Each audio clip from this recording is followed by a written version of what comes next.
이번 대출 규제의 좀 특이한 점은 가격에 대한 대출 금액의 한도를 설정했어요. 정부의 규제의 타겟이 어디 있냐 이런 것을 명확하게 볼 수 있습니다. 아직 들어가 있지 않는 중도금 대출 이런 부분에서도 규제를 할 수 있다. 이런 시그널을 보냈다라고 볼 수 있고요. 세금 관련 규제도 사실은 조금 언급했어요. 용역을 주고 있거든요. 그래서 그 용역이 끝나고 나면 개편을 하겠다라는 의도를 살짝 보였다. 가격대들이 낮게 형성되어 있는 지역들 같은 경우는 가장 피해를 볼 거다. 포함 안 된 지역들이 좀 있어요. 이런 지역들은 오히려 좀 수혜를 보지 않을까. 훨씬 더 매력적인 동네들이 된 거거든요. 강남구와 노원구가 동일한 규제를 받고 있습니다.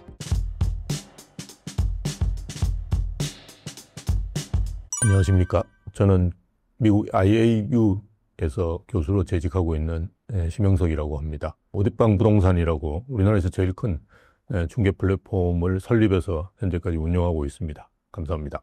10월 15일 부동산 대책이 발표됐습니다. 우선 해당 정책을 소개해 주신다면요? 내용은 상당히 많은데요. 사실 핵심은 한 두 가지 정도라고 볼 수 있습니다. 근데 규제 지역 확대가 이제 첫 번째라고 볼 수 있는데요. 규제 지역이라는 것은 이제 투기과열지구라든지 조정 대상 지역, 그리고 이제 토지거래 허가제라는 게 있는데요. 그 세 가지를 사실은 다 이제 쓴 거죠. 그리고 서울은 이제 전역을 다 묶었고요. 그다음 경기도 지역은 한 12군데 정도. 우리가 보통 이제 가격이 많이 올랐던 과천이나 분당 뭐 이런 데는 당연히 이제 포함되는 형태입니다. 그렇게 이제 규제 지역을 전체적으로 다 묶었다라는 게 이제 좀 큰 내용이고요. 그리고 두 번째는 이제 대출 규제도 여전히 나왔는데요.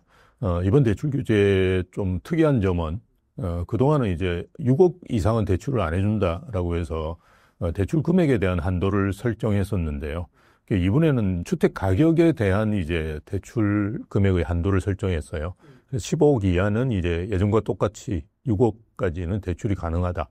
그리고 15억부터 25억까지는 4억. 그리고 25억이 넘어가는 아파트에 대해서는 2억만 대출을 해주겠다라는 건데, 사실은 이게 좀 우리가 일반적으로 생각하는 거하고 반대죠. 우리가 금액이 높아지면 대출을 많이 해줘야 되는데, 그래서 정부의 규제의 타겟이 어디 있냐 이런 거를 명확하게 볼 수 있다고 볼 수 있습니다. 그래서 고가주택에 대해서는 계속 규제를 하겠다. 뭐 이런 의도가 있는 것이 아닌가라고 보여지고요. 좀 부차적으로 이제 그동안 이제 포함되지 않았던 대출 규제 중에 전세 대출 규제를 드디어 이제 시행을 했는데요. 우리가 그 대출 규제의 핵심은 이제 DSR이라고 해서 총부채 원리금 상환 비율인데요. 내 소득에서 그죠? 어느 정도를 원리금으로 지출을 하느냐의 비율인데요. 그 부분에 있어서 지금까지는 전세 대출을 넣지를 않았어요. 근데 이번에 이제 1주택자에 한해서 전세 대출을 넣었거든요. 그거는 앞으로 이제 전세 대출이라든지 또는 그 아직 들어가 있지 않는 뭐 정책 대출이라든지 아니면 중도금 대출 이런 부분에서도 정부에서도 규제를 할 수 있다. 뭐 이런 시그널을 저는 보냈다라고 볼 수 있고요. 뒤에서도 저희가 말씀을 나누겠지만 세금 관련 규제도 사실은 조금 언급했어요. 그래서 지금 현재 용역을 주고 있거든요. 그래서 그 용역이 끝나고 나면 어떤 형태로든 개편을 하겠다라는 의도를 살짝 보였다. 가격이 계속 오르거나 부동산 시장이 불안하면 세제 관련된 규제도 쓸 수 있다라는 걸 사실 내포했다고 볼 수 있습니다. 그래서 뭐 그런 부분들을 저희가 좀 주의 깊게 보셔야 되지 않을까 그렇게 봅니다. 10월 15일 부동산 대책이 나오게 된 배경은 무엇인가요? 종합대책 자료에 보면 뭐 좀 나와 있습니다. 항상 나오는 이제 부동산 시장 안정화 그리고 수요와 공급의 좀 균형적인 형성. 그러니까 지금은 공급은 거의 없는 상황인데 수요는 사실 폭증하고 있거든요. 이제 이런 상황을 좀 밸런스를 맞추겠다라는 게 이제 정부의 의도라고 볼 수 있는데요. 그거는 이제 사실은 슬로건이라고 보시는 게 맞고요. 1차 대책하고 2차 대책이 이미 나왔죠. 그리고 사실은 지금 2차 대책이 97 공급 대책인데요. 그거하고 지금 한 달 정도 되는 시간이 또 나왔거든요. 그 한 달 되는 시간밖에 안 됐는데도 불구하고 나왔다는 건 뭐냐 그러면 1차 대책과 2차 대책의 효과가 별로 없었다라고 이제 본인들은 이제 판단하는 것 같습니다. 사실 1차 대책의 효과는 한 2개월 정도 갔던 것 같고요. 저희가 6.27 대책 그 대출 규제죠. 이제 6억까지만 대출을 해준다. 이 대책이 나오고 난 다음에 뭐 시장은 상당히 이제 정중동 상태를 보였는데요. 한 2달 정도 지나고 난 다음에 8월 말 정도부터 이제 그 매수자들이 저희도 이제 오기 시작했어요. 그래서 한 2달 정도 갔던 그런 것 같아요. 근데 이번 안타까운 점은 이번 공급 대책 같은 경우는 나오자마자 시장이 움직였어요. 그래서 그 대책에 대해서는 상당히 시장에서는 별거 없다. 뭐 이제 사야 되겠다라는 인식을 좀 강하게 심어준 것 같아요. 그래서 최근에 저희 매출은 대부분 이제 중개 보수입니다.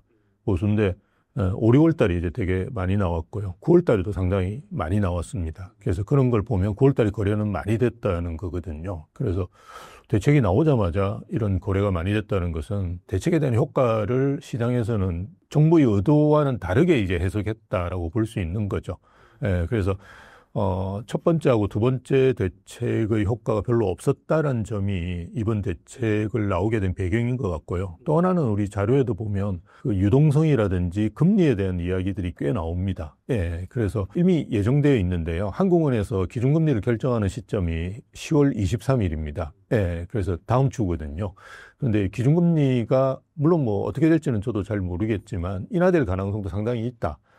그런데 이제 대책이 나오지 않는 상태에서 기준금리까지 인하돼 버리면 시장이 훨씬 더 불안해지겠죠. 그래서 그런 점들을 좀 고려해서 기준금리 기준금리가 결정되는 시점 전에 이런 대책을 발표하려고 했던 것 같아요. 시기적으로는. 뭐 그런 점들이 다 반영돼서 아마 15일 대책이 발표된 걸로 보여집니다. 이번 대책을 통해 가장 큰 영향을 받게 되는 사람들은 누가 될 것으로 예상하시나요? 이번 대책에서 규제적 확대 같은 경우는 예전 정부하고 조금 다른 부분은 있습니다. 예전 정부가 이제 우리가 가장 가까이 있는 문재인 정부가 있었는데요. 문재인 정부 때 이제 이런 규제 정책이 나왔을 때는 서울도 이제 순차적으로 묶었거든요. 뭐 강남을 먼저 묶고, 그 다음에 우리가 소위 이야기하는 마용성을 묶고, 뭐 이런 식으로 순차적으로 갔는데 이번에 아예 그냥 전체를 다 묶었다. 그래서 정부 입장에서는 굉장히 강력한 대책을 통해서 시장을 좀 안정시켜 보겠다라는 의지는 있는 걸로 보여집니다. 그래서 이런 한꺼번에 다 묶었기 때문에 뭔가 좀 혜택이라 그러면 좀 그렇고요. 뭐 그 피해를 크게 보지 않는 분도 계시고 이제 피해를 많이 보는 그 지역에 이제 주택 소유자분도 계실 거라고 보는데요. 일단 그 노도강이나 금강구라고 해서 소위 이야기하는 서울 외곽 지역입니다. 이쪽에 주택을 보유하신 분들 같은 경우는 아직까지 오르지를 않았거든요. 집값이. 최근에 조금 분위기가 좋아지고 있는 상태 정도라고 이제 해석하시면 되는데요. 연율 기준으로 보더라도 이 지역들은 관악구만 한 2% 정도 올해 이제 상승을 했고요. 나머지 지역은 상승을 안 했거나 0%거나 아니면 1% 정도 올랐어요. 그러면 이제 우리가 생각해 보시면 물가 상승률보다도 낮거든요. 그래서 이런 지역들까지 지금 다 묶어버렸습니다. 대출 규제 같은 것들이 또 강력하게 이제 들어가 있는 상태고요.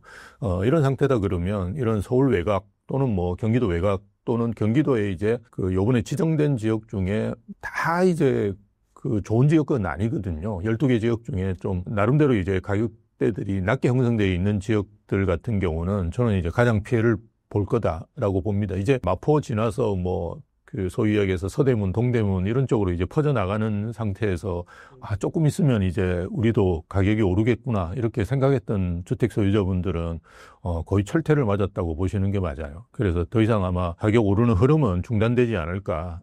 그래서 그 부분이 좀 제일 안타까운 상황이라고 보고요. 뭐 어떤 면에서 보면 혜택이라고 하면 좀 그런데요. 풍선 효과라고 우리가 보통 이야기하거든요. 그래서 규제를 하면 규제가 없거나 뭐 틈새 시장 쪽으로 이제 가격이 오른다든지 수요가 이제 가는 부분이 있는데요. 이번에 이제 그 경기도에 한 12개 지역을 묶었습니다. 서울하고 똑같이 이렇게 묶었는데 그게 포함 안 된 지역들이 좀 있어요. 그 중에 이제 우리가 여러분도 많이 들어보셨던 동탄이라든지 이런 지역은 이제 반도체 관련된 이슈들이 상당히 있고요. 최근에도 조금씩 이제 움직이는 흐름이 있었습니다. 그리고 뭐 구리시, 그리고 안양에 보면 동안구는 이제 묶었는데요. 동안구는 이제 평촌 예전에 일기 신도시가 있던 데입니다.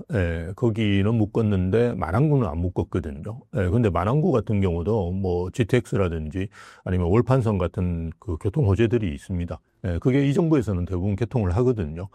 그런 점들을 고려해 본다 그러면 뭐 이런 지역들은 오히려 좀 수혜를 보지 않을까. 뭐 어쨌든 여기를 원래 생각하고 있던 분들 같은 경우는 훨씬 더 이제 사시기에 매력적인 동네들이 된 거거든요. 그래서 이런 풍선 효과 같은 것들은 좀 있을 수 있다. 뭐 이렇게 볼 수 있는데요. 우리가 좀 종합적이고 조금 거시적으로 좀 본다 그러면 지금 이제 어떤 상황이냐를 간단하게 말씀드리면 강남구와 노원구가 동일한 규제를 받고 있습니다. 그러면 이제 또 어떤 상황이 벌어지냐 그러면 그동안 사실은 강남구는 조금 주춤했었거든요. 근데 강남구가 다시 이제 오를 수 있는 그 환경이 조성되어 있다라고 보시면 됩니다. 최근에 이제 가격 상승의 흐름이 굉장히 좋았던 데가 어디냐? 마포하고 성동 뭐 이런 쪽이었거든요. 그래서 이미 이제 강남구라든지 용산구 같은 경우는 그 규제 지역으로 돼 있고 뭐 투자하기도 애매하고 뭐 토지거래 허가제까지 돼 있으니까 실거주도 해야 되는 상황이었어요. 그러다 보니까 최근에 이제 지방에서도 많이 올라오시고 서울 아파트를 사는데요. 이분들이 이제 사시기 힘들죠. 그러다 보니까 마포하고 성동을 이제 집중적으로 사신 거거든요. 그래서 마포와 성동이 최근에 가격도 많이 오르고 호가는 지금 평당 한 1억 가까이 나옵니다. 좋은 아파트가. 그럼 가만히 생각해 보시면 강남하고 마포 성동이 이제 가격이 큰 차이가 없어져 버린 상황이 됐거든요. 그럼 이제 강남이 저쪽 나도 뭐 1억 조금 넘는 상황인데 평당가가 저기도 1억 가까이 이제 따라오는구나. 그럼 나는 좀 벌려야 되지 않을까? 이런 생각을 할 수 있는 시점에 이런 규제가 나와서 서울 전역을 묶어버린 상황이거든요. 그래서 저는 장기적이고 종합적으로 본다 그러면 강남이 다시 움직일 만한 여건이 조성되어 있다. 그래서 다음에 이제 오르는다 그러면 요번에 이제 9월 달에는 마포와 성동 중심으로 해서 가격들이 움직였는데요. 다시 이제 강남 쪽에서 움직이지 않을까. 그렇게 조심스럽게 예측해 볼 수 있습니다. 이번 대책에서도 결국 보유세 인상, 거래세 인하와 같은 근본적인 부동산 세제 개혁은 빠졌습니다. 정부가 이 뜨거운 감자를 계속 외면하는 이유는 무엇이라고 보시나요? 세제는 이제 지역을 한정해서 하기가 힘듭니다. 그래서 우리가 재산세 같은 거를 올린다 그러면 이게 그 수도권만 올릴 수 있는 방법이 없습니다. 그렇게 세제 개혁을 했다면 큰일 나거든요. 그래서 이거는 전국에 이제 적용이 되는 거기 때문에 굉장히 쓰는데 조심스러워하는 거다라고 보여지고요. 지금은 지방에 같은 경우는 집값이 떨어지고 있는 데들이 꽤 많이 있습니다. 그런데 정부에서 이제 그 세제 개편을 추진하는 방향이 뭐냐 그러면 그 공시 가격을 올리고 공시 가격을 현실화시키고 그다음에 공정시장 가액 비율이란 공시가를 어느 정도 반영해야 되느냐거든요. 그거를 또 올리는 건데 이 가격이 떨어지는데도 재산세를 많이 낼 수 있습니다. 그게 우리가 문재인 정부 때도 한번 그런 일이 있었거든요. 그래서 가격이 떨어지는데도 내가 재산세를 작년에 30만 원 나왔는데 내 아파트가 10억에서 9억이 됐어요. 그런데 재산세를 받아보니까 50만 원을 올해 내야 된다. 이러면 세제에 대한 반발이 굉장히 심하거든요. 그거는 이제 정책적으로 보더라도 좋은 상황은 아닙니다. 그래서 제가 볼 때는 그걸 이제 굉장히 조심스럽게 생각했던 것 같고요. 또 하나는 뭐 우리 지금 대통령께서 후보 시절에 이미 그 내가 세제를 통해서 집값을 잡지 않겠다는 이야기를 몇 번을 하셨거든요. 그런 상황에서 물론 이제 집권 후반기로 갈수록 뭐 그런 걸 쓸 수는 있겠지만 지금 당장 그죠 집권한 지 뭐 몇 개월이 안 됐거든요. 그런 상황에서 이제 세제를 또 건드린다는 것은 굉장한 부담으로 제가 볼 때 작용한 것 같아요. 그래서 이번에는 그냥 세제 개혁의 뭐 로드맵 정도만 그죠 앞으로 이렇게 하겠다 정도만 이제 표현을 했고 나중에 이제 뭐 그 써야 되는 그런 긴박한 상황이 온다 그러면 쓸 수도 있다. 뭐 이런 정도를 시장에 나타냈다. 뭐 이렇게 볼 수 있습니다. 앞으로의 부동산 시장을 전망해 주신다면요? 사실은 그 규제 지역 확대라든지 이런 부분은 굉장히 강력한 거거든요. 그래서 노원구는 오르지도 않았는데 0%대 상승률인데 지금 투기관리지구 조정 대상 지역뿐만 아니라 예전에는 사실은 쓰지 않았던 토지거래 허가제까지 지금 쓴 거거든요. 그래서 이 정도 대책이면 저는 뭐 한 2, 3개월은 갈 수 있다라고 보고요. 근데 이제 그 올해 말 정도에는 지금 이제 은행 그 금융회사들 같은 경우는 대부분 대출의 한도를 이미 다 소진했다라고 이렇게 제가 표현하는데요. 뭐냐 그러면 대출의 한도는 연초에 세팅이 됩니다. 그래서 국민은행 뭐 이렇다 그러면 너는 올해 이제 그 대출을 10조만 해. 이렇게 하면 은행들이 대부분 상반기 때 그런 것들을 열심히 영업해서 채우거든요. 직원 입장에서는 이게 10조인데 10조가 남기면 안 되거든요. 왜냐하면 우리나라 그 은행의 주 영업 수단은 대출과 예금의 마진을 먹는 겁니다. 이게 가장 큰 영업 수익이에요. 그런데 그 상반기 때 놀다가 뭐 하반기 때 허겁지겁 이렇게 안 됩니다. 대부분 상반기 때 대부분이 치우거든요. 그래서 지금 금융회사 우리 은행 중에도 뭐 제가 알고 있기로 두세 개 은행은 이미 대출 한도가 소진됐습니다. 그래서 하반기로 갈수록 어차피 대출 영업을 잘 안 할 거거든요. 대출 영업을 안 한다는 말은 이제 금리를 많이 올리고 오면 자꾸 안 해주려고 하고 뭐 이런 거거든요. 그래서 올해 하반기는 어차피 은행에서도 영업을 열심히 안 하니까 시장이 크게 움직이고 이럴 가능성은 거의 없습니다. 그래서 올해까지는 뭐 정중동의 상황으로 계속 가겠지만 뭐 가격이 떨어진다든지 이러기는 힘들 거고요. 그냥 뭐 지금과 같은 상황이 계속 가다가 내년부터 이제 조금 움직이지 않을까. 그래서 이런 규제의 유효기간이라는 게 짧으면 3개월, 길면 6개월이거든요. 근데 이번에 6.27 대책, 그러니까 6억 이상 대출을 안 해주겠다. 이것도 상당히 강력한 규제였음에도 불구하고 2달 만에 이제 시장에서 움직였다는 걸 고려해 본다 그러면 이미 시장은 학습 효과가 상당히 있다. 그러니까 지금까지 벌써 이제 노무현 정부, 문재인 정부 두 번을 겪었기 때문에 저 정도면 어느 정도 수준에서 오를 거다라는 걸 이미 다 시장은 알고 있거든요. 지금 정부만 학습 효과가 없는 거예요. 그래서 두 번을 실수를 했는데 지금 세 번까지 계속 지금 실수를 하고 있는 거거든요. 그래서 제가 뭐 예전 규제를 참고로 말씀을 드리면 물론 이제 그게 순차적으로 가기는 갔지만 문재인 정부 때는 15억 이상 아파트에 대해서는 대출을 안 해줬습니다. 그게 2019년 12월 16일에 나왔던 규제인데요. 지금은 그래도 15억에서 25억 사이는 4억은 해주고, 그죠? 25억 이상 아파트는 2억은 해주거든요. 그래서, 예전에 보다는 그렇게 강력하다고 볼 수는 없어요. 그리고 규제 지역 같은 경우는 기억 못 하시는 분도 계시지만 제가 알고 있기로는 인천에 대부도라는 섬이 있는데요. 거기도 규제 지역이었어요. 지방도 어지간한 지역은 다 규제 지역이었습니다. 그런 상황까지 갔었던 때도 가격이 올랐거든요. 2021년도에 거의 폭등했어요, 가격이.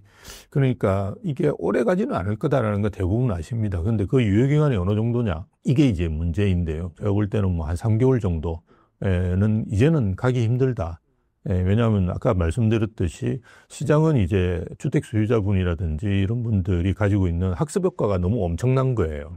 그래서 이 정도 나오면 이 정도 오른다. 뭐 이런 것들이 있는데 더 문제가 되는 거는 지금은 이제 문재인 정부라든지 노무현 정부에 비해서 공급은 거의 없거든요. 입주 물량이 내년부터 이제 만세대로 떨어집니다. 아파트를 말씀을 드리는 건데요. 그리고 금리도 인하될 가능성이 높고요. 그리고 전월세도 굉장히 불안하거든요. 그래서 집값이 오를 수밖에 없는 요인만 있어요. 문재인 정부 때는 그래도 1년에 한 5만 원씩 평균적으로 5만 원씩 입주를 했어요. 그 상황에 지금 5분의 1로 떨어지거든요. 그런 상황인데 이거 가격이 안 오를 거다라고 이렇게 시장에서 생각하기에는 좀 힘들어요. 그래서 아마 뭐 내년 초부터는 또 시장에서 움직이지 않을까. 뭐 주택을 사시는 분들은 또 움직이면서 사고 뭐 이렇게 할 거라고 봅니다. 앞으로도 계속 부동산 대책이 나올 것이라고 보시나요? 그 대책은 뭐 지금 한 달에 한 번씩 나올 것 같은서 굉장히 불안한데요. 계속 나오겠죠. 나올 것 같은데요. 근데 이미 예고를 했어요. 그 공급대책, 지금 이제 공급대책을 일단 9월 7일 날 발표를 했는데 그게 이제 어떻게 실행되고 뭐 있는가를 중심으로 해서 아마 올해가 가기 전이라고 이야기했기 때문에 연말 정도에는 한번 또 공급대책이 나올 거고요. 제가 볼 때는 내년에 또 가격이 뭐 좀 움직인다 그러면 내년 초에도 아마 대책이 나올 겁니다. 근데 드렸던 뭐 이를테면 가격이 오르는 지역을 중심으로 해서 다시 또 그죠 규제 지역을 확대한다든지 대출 규제를 또 더 줄인다든지 뭐 전세 대출을 더 집어넣는다든지 그죠 이런 식으로 이제 계속적으로 강화된 대책을 할 가능성이 큰데요.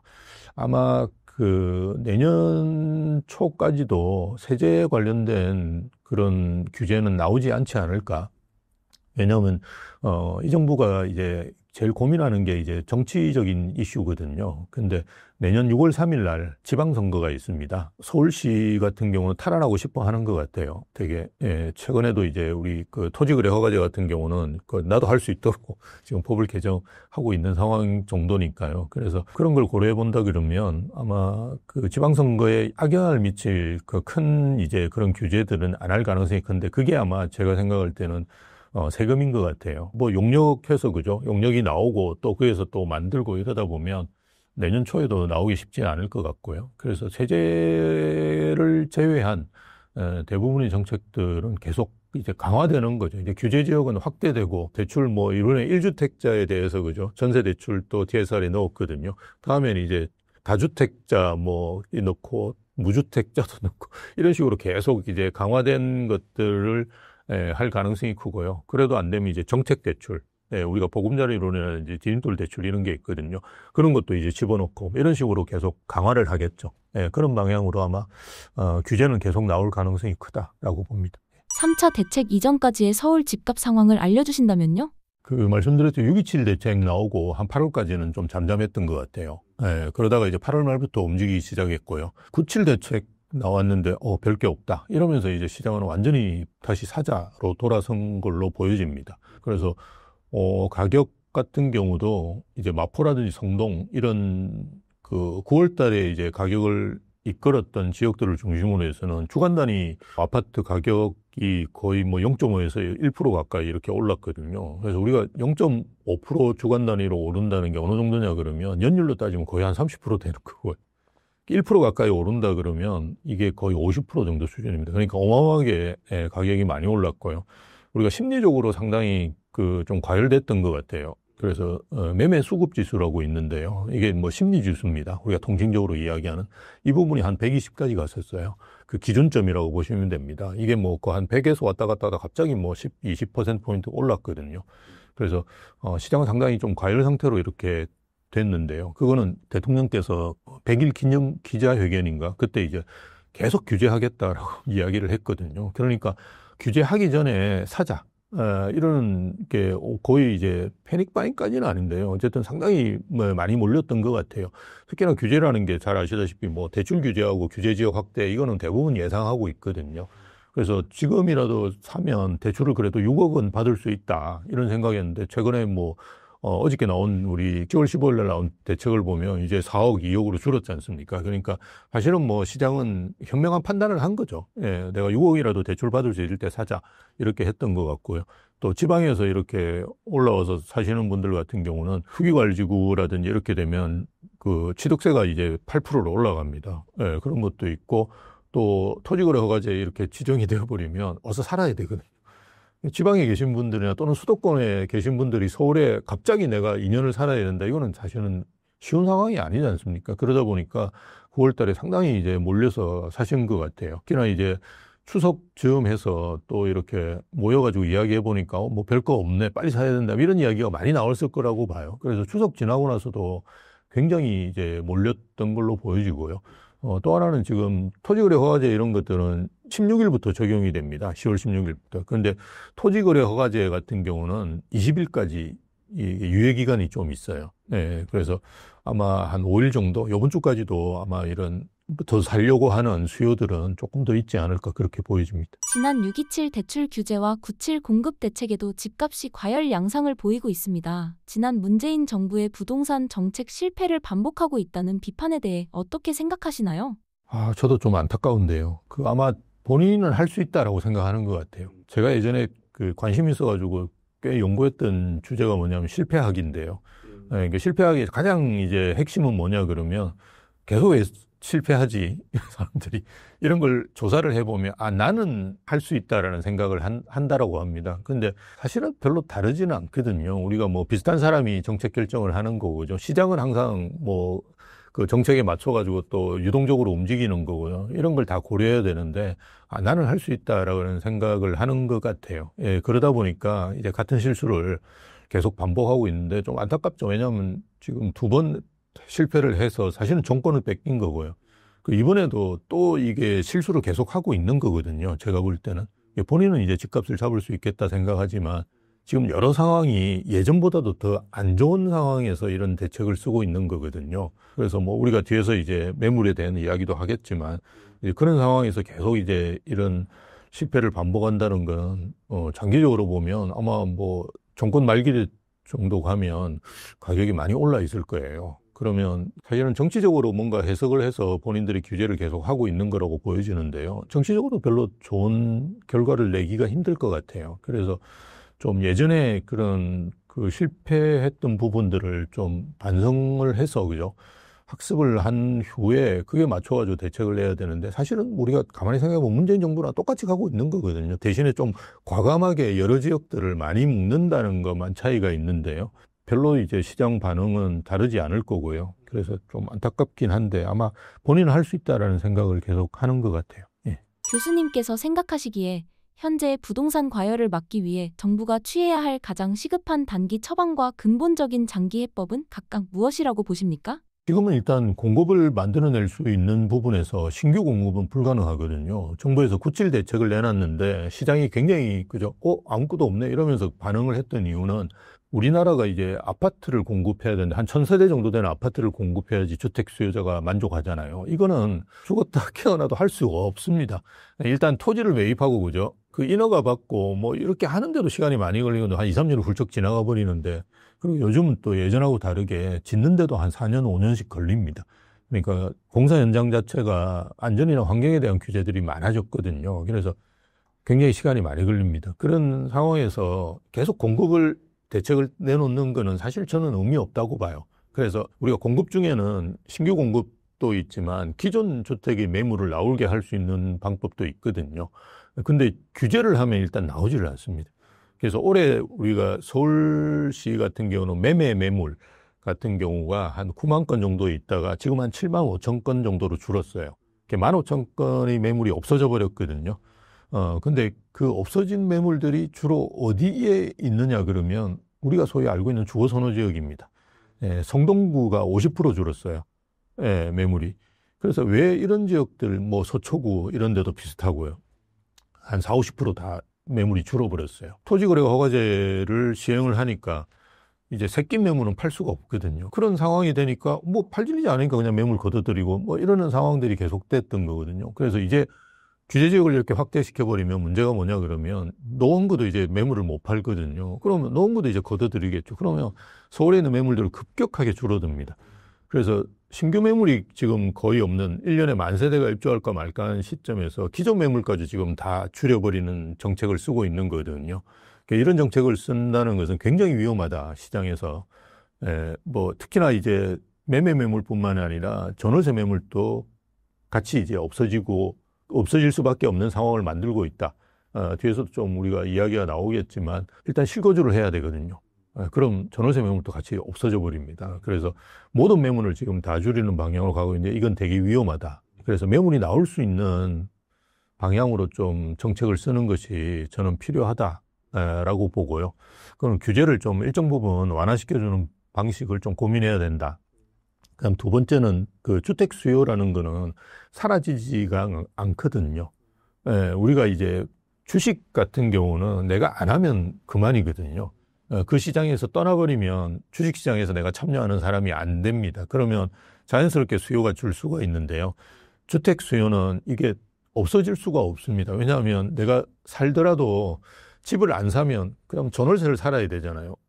내가 그냥 차에서 계속 잘 수는 없거든요. 그럼 뭔가 주택 시장이 남아 있어야 됩니다. 그래서 전월세 매물이 없어져가지고 또 전월세가 폭등하면 또 마찬가지로 매매 쪽으로 영향을 주거든요. 그래서 이거는 어떻게 할 수가 없습니다. 그래서 이렇게 수요를 또 분산시키는 방법이 저는 맞다라고 보고요. 그거는 이제 가장 쉽게 할 수 있는 거는 지방의 수요를 이제 좀 가도록 만들어주는 대책이거든요. 그래서 예전에는 보면 지방에 뭐 공시가 1억 아파트 이런 것들을 뭐 몇 채씩 사시고 이런 다주택자분들이 지방에 많이 가셨어요.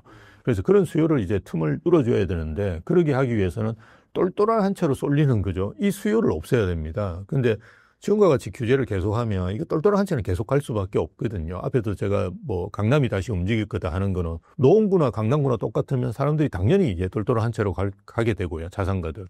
네, 그런 상황들이 계속 오게 됩니다. 그래서 우리가 수요를 이제 지방으로 좀 분산시킬 수 있는 대책들이 나와야 되는데요. 지금도 지방에 뭐 혜택을 주는 대책들이 나오지만 사실은 그게는 혜택을 주는 건 아니고요. 피해를 안 주는 대책입니다. 그래서 서울에 이제 규제를 하는데 지방은 안 한다. 지방 입장에서 볼 때는 똑같은 거예요. 그래서 유급 대출 규제를 갑자기 서울을 하고 있거든요. 지금 수도권에. 지방은 안 한단 말이에요. 근데 달라진 건 없거든요. 지방 입장에서는. 그래서 그렇게 해서는 안 된다. 그래서 지방은 뭐 6억 대출 규제가 아니라 대출을 더 해준다든지, 그죠? 뭐 이런 뭔가를 혜택을 줘야지 지방이 움직이고 서울에 있는 수요가 내려가는데요. 지금은 전혀 그렇게 하지 못하고 있다. 그래서 좀 그런 부분들 수요를 분산시킬 수 있는 지방 부동산 활성화에 대한 대책들이 나와야 된다고 보고요. 안타까운 건 이번에 이제 그런 거는 전혀 없었던 것 같아요. 다음에 이제 공급 대책을 하니까요. 뭐 그런 대책이 들어가면 좋고 좀 조심스럽지만 예전에 문재인 정부 때나 노무현 정부 때 했던 대책 중에 뭐가 있었냐 그러면 해외 부동산을 사도록 풀어준 대책이 있습니다. 노무현 정부 때 아마 그런 거를 했는데요. 해외 부동산 투자 자유화를 했어요. 예, 그래서 상당히 자산가분들이 해외 부동산을 샀던 케이스가 있는데요. 지금은 저희가 이제 그걸 하면 상당히 어렵게 돼 있습니다. 지금 거주자냐 비거주자냐에 따라 세금이 완전히 달라지고요. 최근에 제가 이제 상담을 한 분 중에 한 분이 한국에 있는 부동산을 대출을 받아서 그 미국이나 캐나다에 있는 부동산을 살려고 했다고 합니다. 예, 그래서 뭐 대출 용도를 이제 그렇게 해서 은행에 넣었더니 안 된다. 은행에서 이야기했대요.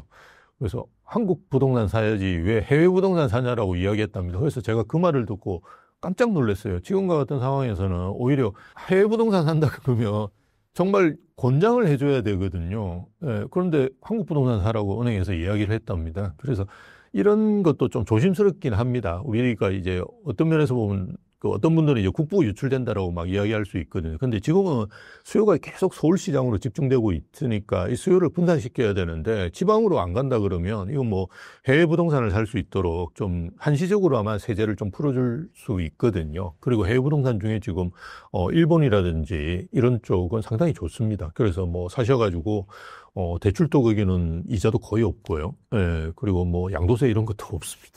그래서 우리도 다주택자분이 해외를 사시면 이게 다주택에 안 걸리거든요. 그래서 그런 것들을 좀 풀어주면 좋은데 이게 수요 분산도 안 하고 똘똘한 채 정책은 계속 쓰고 있으면서 지방으로 못 가게 만들고 그리고 신규 매물도 지금 없는 상황에서 기존 매물도 계속 잠기게 만들고 이런 대책을 쓴다 그러면 굉장히 위험하다. 그래서 수요 분산, 매물 출회 뭐 이 정책들을 지금은 써야 된다라고 생각하는 거죠.